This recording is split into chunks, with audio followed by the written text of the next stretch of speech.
So imagine this scenario between a female European teacher and a Latinx father. During parent-teacher conferences, the teacher says, "Oh, your child is doing great. She's speaking out more. She's expressing herself. She's really a standout kid." The father responds by saying, "Oh no, she's talking way too much in class. You've just experienced a culture clash." The title of our presentation is Bridging Cultures with and by Shay, Amy, Jose, Anne-Marie, and Diamela. We have 3 goals for our session. Goal number 1 is to have a deeper understanding of culture and what it is. Goal number 2, examine some cross-cultural conflicts. And our third goal is to give you some strategies for resolving these conflicts. So let's start with deepening our understanding of culture. Can you see the word that's written on this paper? Oh, you can't? That's because it's invisible. We're talking about the invisibility of culture. So the first step is to examine our own culture, which is often extremely hard because it's like making the familiar strange. This is the culture that you have day in and day out in your home, and also the invisible culture that's present at the school level. That's often the dominant culture of your society.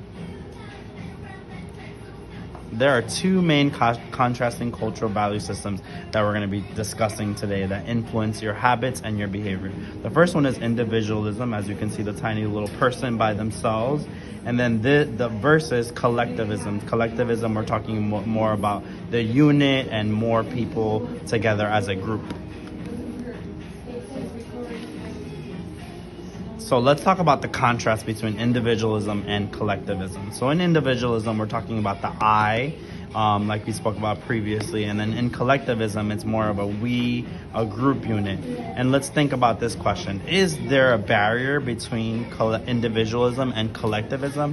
Not really. There's not really a barrier. Each society is trying to strike a balance between individuals and a group, and between independence and interdependence. And the role of the teacher is to think about how these 2 value systems might be interacting in terms of school-related behaviors and thinking of solutions to problems and making instructional decisions based off of these 2 cultural value systems. So let's start with collectivism. In collectivism, we're taking a family and group-oriented approach, sharing connections by nurturing kids and giving back. A motto that someone might have in a collectivist culture is "United we stand," and something that to keep in mind is that in collectivism you're only successful because of your family, and the successes that you take are taken back to that family unit that we're talking about.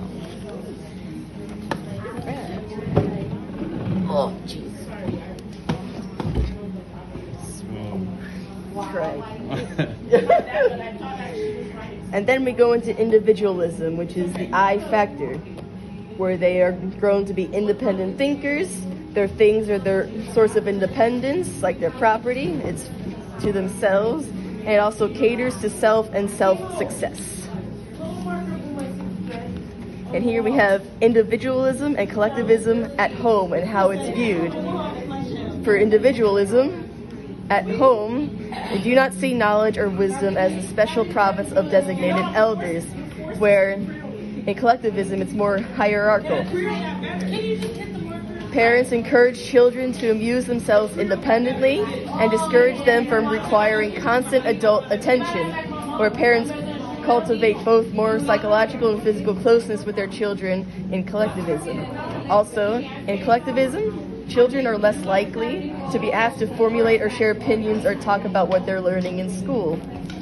And then for their property, for example, a toy is a source of independent activity, so they more play with themselves. And then a toy is an opportunity of sharing, so they're going to share. And then we have individualism and collectivism at school. For individualism, children are encouraged to become more independent thinkers, doers, focus on their own achievement, where for collectivism at school, they form a sense of self from recognizing their place in the community hierarchy. No. All right. For individualism, the authority does not reside solely in the teacher. Teach the whole group, allow students to learn from each other. So for collectivism, it's working together. Where individualism, it's more working individually by themselves. And then finally, our last example.